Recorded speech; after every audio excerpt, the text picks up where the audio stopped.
పాకిస్తానీల చొరబాటు ప్రయత్నాన్ని మరొకసారి మన సైన్యం అడ్డుకుంది. కాకపోతే ఈ సందర్భంగా మరొక సైనికుడు వీరమరణం చెందాల్సి వచ్చినటువంటి పరిస్థితి. వాస్తవంగా ఏదైతే పాకిస్తాన్కి సంబంధించి పాకిస్తాన్ బోర్డర్ యాక్షన్ టీం ఉంటుంది, వీళ్ళు కొంతమందిని మన దేశంలోకి చొప్పించేందుకోసం కుప్వారా జిల్లాలోని కామకారి సెక్టార్ దగ్గర ప్రయత్నించారు. బ్రెహ్గామ్ సెక్టార్లోని కుంకడి ఫార్వర్డ్ పోస్ట్ మీదకి గ్రెనేడ్ విసిరి కాల్పులకు దిగబడ్డారు. ఆర్మీ వెంటనే సీరియస్గా స్పందించింది. రెండు పక్షాల మధ్య 4 గంటల పాటు కాల్పులు జరిగినాయి.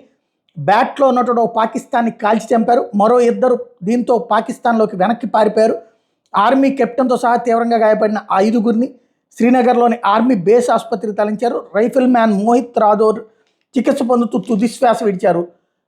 ఈ బ్యాట్లో సాధారణంగా సుశిక్షితులైన పాక్ ఆర్మీ స్పెషల్ ఫోర్సెస్తో పాటు టెర్రరిస్టులు కూడా సభ్యులుగా ఉన్నారు. ఇలాంటిది కావాలని చేసేటటువంటి యాక్టివిటీ. ఇందులో మనం ఒక సైనికుడు వీరమరణం పొందడం కోసం 4 గాయపడ్డారు. ఇదేంటంటే మెరుపు దాడులు చేసి, అంటే పాకిస్తాన్ ఇక గ్యారంటీగా ఏదో చేయాలని చూస్తోంది. ఇప్పుడు బలహీనపడింది కాబట్టి కేంద్రంలోని ఎన్డీఏ ప్రభుత్వం దీన్ని అడ్డు పెట్టుకుని భారీ చొరబాట్లకి రెడీ అవుతోంది. దానికి ఇక్కడ మన దేశంలో ఉన్నటువంటి పాకిస్తాన్ని అభిమానించే ప్రేమించేటటువంటి దరిద్రులు సమర్థించే వాళ్ళు కూడా ఉన్నారు. నిన్న ప్రియాంక గాంధీ వాద్రా జమ్మూ కాశ్మీర్ ఉగ్రవాదులు పెరిగిపోవడం మీద ఆందోళన వ్యక్తం చేశారు. తాజాగా జరిగిన వాళ్ళు ఓ జవాన్ ప్రాణాలు కోల్పోవడం, మరో 4 గాయపడడం మీద విచారం వ్యక్తం చేశారు.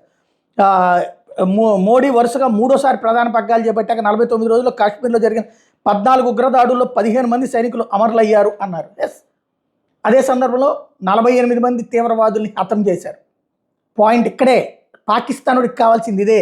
మోడీ ఇక్కడ ఫెయిల్ అయ్యాడని చెప్పడం, భారత్ ఇక్కడ ఫెయిల్ అయ్యారని చెప్పడం, పాకిస్తాన్లో ఇది గొప్పగా చెప్పుకునేటటువంటి అంశం.